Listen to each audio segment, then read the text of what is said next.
Hello everyone, कैसे हो सब लोग। उम्मीद है कि सब बहुत अच्छे से होंगे। इस वीडियो में हम डिस्कशन करने वाले हैं क्वेश्चन नंबर 3 के लास्ट क्वेश्चन यानी क्वेश्चन नंबर 4 के सॉल्यूशन के बारे में। अगर आपने इसे प्रीवियस वीडियो अभी तक नहीं देखा, साथ ही साथ आने वाले वीडियोस का सॉल्यूशन देखना चाहते हो तो कंप्लीट प्लेलिस्ट का लिंक मिलेगा आपको डिस्क्रिप्शन में, तो एक बार डिस्क्रिप्शन आप जरूर चेक कर लोगे। फोर्थ पार्ट में क्या है, state whether the following statement are true और फॉल्स। ये ए पार्ट है ना, यानी कि ट्रू और फॉल्स है, इसके बारे में बताना है और जस्टिफाई और आंसर, उसके साथ साथ आंसर को जस्टिफाई भी करना है। ठीक है, फर्स्ट पार्ट में दिया है इन एन इलेक्ट्रोवैलेंट कंपाउंड, इसको आयोनिक कंपाउंड भी बोलते हैं हम लोग, है ना। Electrovalent compound the cation attain electronic configuration of the noble gases that comes after it in the periodic table, है ना। क्या लिखा हुआ है, that comes after it in periodic table. अच्छा ठीक है, सपोज करते हैं एक एग्जांपल से, जैसे एक इलेक्ट्रोवैलेंट कंपाउंड है, कोई ले ले, जैसे NaCl है, NaCl है। इसमें जो केटायन होगा, केटायन बोले तो सोडियम, सोडियम जो है, सोडियम का इलेक्ट्रॉनिक कॉन्फ़िगरेशन कितना होता है, तो आप बोलोगे सर इसका एटॉमिक नंबर 11 होता है ना, तो इलेक्ट्रॉनिक कॉन्फ़िगरेशन होगा इसका दैट इज 2,8,1। ये आपको इसका इलेक्ट्रॉनिक कॉन्फ़िगरेशन देखने को मिलेगा। ठीक है, यहां से अगर हम एक इलेक्ट्रॉन्स को निकाल दें, है ना, -1 इलेक्ट्रॉन्स कर दें, तो उस बेसिस पे ये किसका फॉर्मेशन करता है, दैट इज केटायन का, यानी कि Na+ का फॉर्मेशन करता है, और जिसके कारण इसका इलेक्ट्रॉनिक कॉन्फ़िगरेशन अब हो जाता है 2,8, क्योंकि पहले एक इलेक्ट्रॉन था जो कि इसने यहां पर क्या कर दिया, रिलीज कर दिया, तो बचे कितने, टोटल 8 इलेक्ट्रॉन्स बचे। अब ये जो हमारे पास Na+ आयन आया ना, ये हमारा क्या होगा, दैट इज ये होगा हमारा नोबल गैस। क्या होगा, दैट इज ये होगा हमारा नोबल गैस। और ये नोबल गैस किसके जैसा है, तो आप बोलोगे सर ये तो हीलियम जैसा है, सॉरी नियॉन जैसा है, ये नियॉन जैसा है। तो क्या नियॉन सोडियम से पहले आता है या बाद में आता है, मतलब आफ्टर या बिफोर, तो आप बोलोगे सर उससे पहले ही आता है ना। और अगर पहले आता है यानी कि ये स्टेटमेंट जो कि यहां पर लिखा हुआ था दैट इज आफ्टर, ये तो सरासर गलत हो गया। आफ्टर नहीं होना चाहिए, बिफोर होना चाहिए था, तब उस बेसिस पे हम लोग बोल सकते थे कि ये स्टेटमेंट जो है वो हमारा क्या होता, सही होता। यानी कि ये स्टेटमेंट हमारा हो कैसा गया, तो इसको हम लोग लिख देंगे that is it is a false statement, है ना, it is a false statement, है ना। नियॉन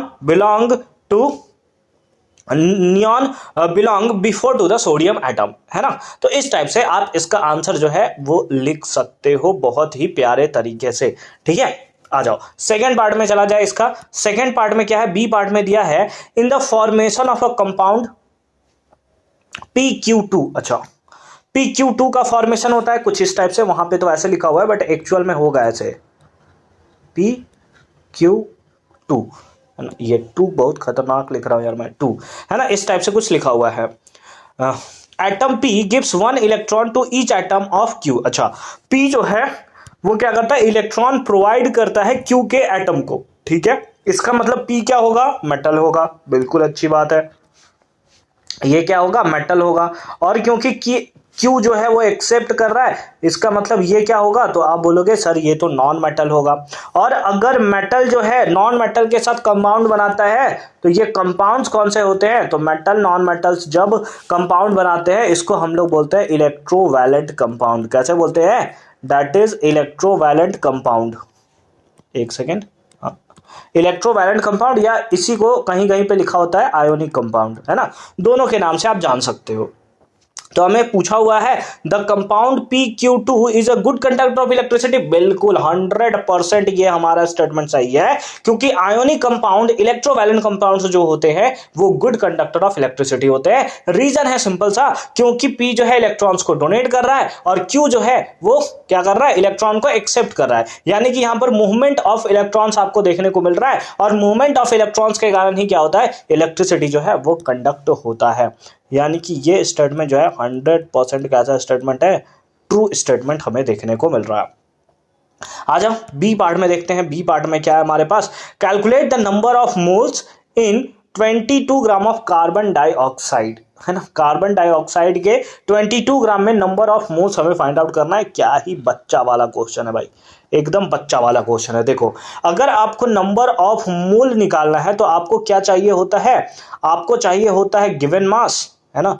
जो क्वेश्चंस में गिवन रहे तो हमने लिख दिया गिवन मास, जीएम मतलब गिवन मास, और डिवाइडेड बाय हमें नीचे क्या चाहिए होता है, मोलर मास, या फिर जिसको आप बोलते हो मॉलिक्यूलर मास। तो गिवन मास तो हमारे पास है, दैट इज कितना है 22। अगर आप किसी तरीके से मॉलिक्यूलर मास निकाल दो CO2 का तो आपका नंबर ऑफ मोल भी निकल जाएगा, है ना। ये एन थोड़ा अजीब नहीं दिख रहा, नंबर ऑफ मोल को हम लोग कैसे डिनोट करते हैं, एन से ही ना, हाँ तो वही लिखा हुआ है। तो आज अब मॉलिक्यूलर मास हम लोग निकाल देते हैं CO2 का। आपको ये पता होना चाहिए कि एक कार्बन का मास 12 होता है और एक ऑक्सीजन का मास होता है 16, है ना। तो कितना CO2 है, कार्बन डाइऑक्साइड, मतलब इसका फॉर्मूला क्या होगा CO2, ये तो बच्चा को भी पता होता है भाई।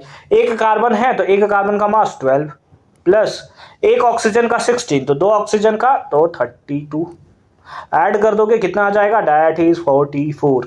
इतना आपको देखने को मिलेगा क्या, मॉलिक्यूलर मास। तो ये मॉलिक्यूलर मास के प्लेस पे पुट कर दो 44, 22 1 जा और 22 2 जा, यानी कि कितना आ गया 1/2, यानी कि इतना मोल आपका आंसर हो गया। इसको अगर आप चाहो तो पॉइंट में लिख सकते हो, that is 0.5 mole, and that is the right answer of this question. I hope कि ये क्वेश्चन भी आपको एकदम खतरनाक तरीके से समझ में आया होगा कि कैसे हमने इसका सॉल्यूशन किया है। मिलते हैं आपसे अगली वीडियो में क्वेश्चन नंबर 3 के सॉल्यूशन के साथ, सॉरी क्वेश्चन नंबर 4 के सॉल्यूशन के साथ। तब तक के लिए कंप्लीट प्लेलिस्ट का लिंक मिलेगा आपको डिस्क्रिप्शन में, तो एक बार डिस्क्रिप्शन आप जरूर चेक कर लोगे।